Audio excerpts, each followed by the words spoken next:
चलो तो दूसरा चैप्टर का टेस्ट हो चुका है। पहले एक चैप्टर का हुआ था, उसके बाद ये दूसरा चैप्टर का टेस्ट हो गया। इसका क्या आज देखना है? ऑब्जेक्टिव विश्लेषण। क्या देखेंगे आज? ऑब्जेक्टिव विश्लेषण दूसरा चैप्टर का है ना। तो ऑब्जेक्टिव पे चर्चा करते हैं। ये चैप्टर 2 हो गया ना। कितना नंबर का टेस्ट हुआ था? 70 नंबर का टेस्ट हुआ था दूसरा चैप्टर का। ऑब्जेक्टिव क्वेश्चन है 35 ऑब्जेक्टिव था और बाकी सब्जेक्टिव था ना। तो पहला क्वेश्चन चलो पढ़ते हैं।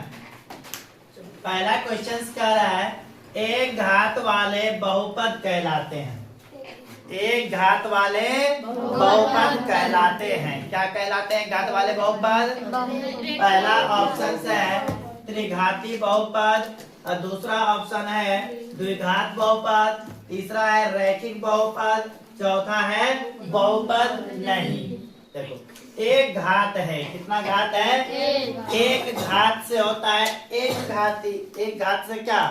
एक घाती बहुपद। बहुपद का परिभाषा जिसमें बताया गया होगा, थ्योरी पढ़ाया गया होगा इस चैप्टर का, उसमें बताया गया था एक घाती बहुपद किसको कहते हैं? द्विघाती, त्रिघाती, चतुर्घाती, है ना। चतुर्घाती तो नहीं, त्रिघाती तक होती है। उसके बाद बहुपद हो जाता है ना, बहुघाती हो जाता है। तो पहला क्या? एक घाती। एक घाती का एक दूसरा नाम बताया गया होगा रैखिक बहुपद। एक घाती का दूसरा नाम क्या होगा बताया गया होगा? रैखिक बहुपद। तो एक घात वाले बहुपद कहलाते हैं, क्या कहलाते हैं? रैखिक बहुपद। बात क्लियर है यहाँ तक? चलो दूसरा क्वेश्चन, निम्नलिखित में कौन रैखिक बहुपद है? अब रैखिक बहुपद कौन है इस बात को बताना है। तो रैखिक बहुपद का सामान्य रूप बताए होंगे। रैखिक बहुपद का, द्विघाती बहुपद का भी सामान्य रूप बताए होंगे। तो रैखिक बहुपद का सामान्य रूप क्या होता है? ax प्लस b होता है। क्या होता है? ax प्लस b होता है। रैखिक बहुपद का सामान्य रूप क्या होता है? ax plus b। तो अब इस रूप में कौन सा है? इसमें से पकड़ लो, देख लो यहाँ पे x स्क्वायर है तो ये तो होगा नहीं। इसमें भी x स्क्वायर है, ये नहीं होगा, है ना। यहाँ बटे में x है, बटे में x आ गया तो बहुपद ही नहीं होगा, है ना। तो आंसर कौन सही होगा? सी होगा। किसी को कोई कंफ्यूजन इसमें नहीं ना?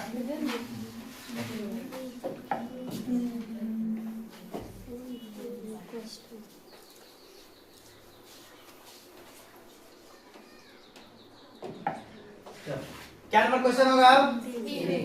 3 नंबर क्वेश्चन। 3 नंबर क्वेश्चन कह रहा है निम्नलिखित में कौन रैखिक बहुपद नहीं है? क्या क्वेश्चन पूछ रहा है? निम्नलिखित में कौन रैखिक बहुपद? अभी जो 2 क्वेश्चन देखे वो रैखिक बहुपद था, ठीक ना। अब की बार क्या कह रहा है कि रैखिक बहुपद नहीं है। तो इसमें से पकड़ो रैखिक बहुपद कौन नहीं है? डी। क्या हो जाएगा इसमें? देखो x पे पावर कितना है? नहीं कुछ तो 1 है, नहीं कुछ तो क्या पावर रहता है? 1 रहता है। गुणांक में कुछ भी रहे, रूट वाला रहे नहीं रहे, कोई फर्क पड़ने वाला नहीं है। 0 को छोड़कर लेकिन होना चाहिए। गुणांक में 0 को छोड़कर कुछ भी हो सकता है। x क्या होना चाहिए? कंप्लीट होना चाहिए। इस पे पावर 1 हो तो रैखिक बहुपद होता है। अगर पावर 2 हो जाए तो द्विघात बहुपद होता है ना। तो इसमें भी पावर कितना है? नहीं कुछ तो 1 है, ये भी हो गया रैखिक बहुपद। इसमें भी पावर नहीं कुछ तो 1 छुपा हुआ, ये भी हो गया रैखिक बहुपद। तो कौन रैखिक बहुपद नहीं है? तो इसमें पावर कितना दिया हुआ है? 3। पावर 3 दिया हुआ है। इसका मतलब क्या हो गया? त्रिघाती बहुपद। तो त्रिघाती बहुपद तो रैखिक बहुपद हुआ नहीं। रैखिक बहुपद एक घात वाले को बोलते हैं। रैखिक बहुपद कितने घात वाले को बोलते हैं? एक घात वाले को बोलते हैं। तो इसका आंसर कौन हो गया? D number. सही आंसर क्या हो गया? डी। बात क्लियर है? चौथा क्वेश्चन क्या कर रहा है? रैखिक बहुपद ax प्लस b। रैखिक बहुपद ax प्लस b का शून्यक होगा।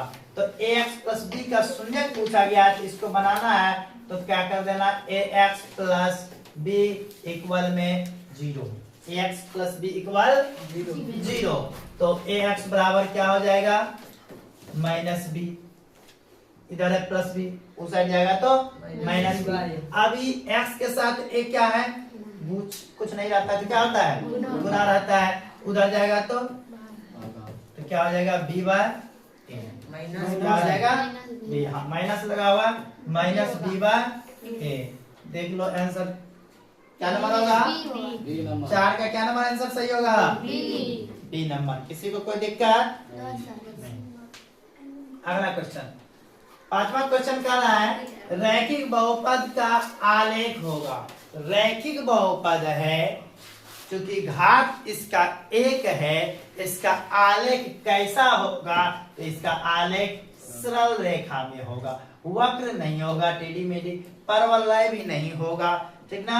इनमें से कोई नहीं तो नहीं होगा, सरल रेखा में होगा। रैखिक बहुपद का आलेख कैसा होता है? सरल रेखा होता है, सीधी रेखा में।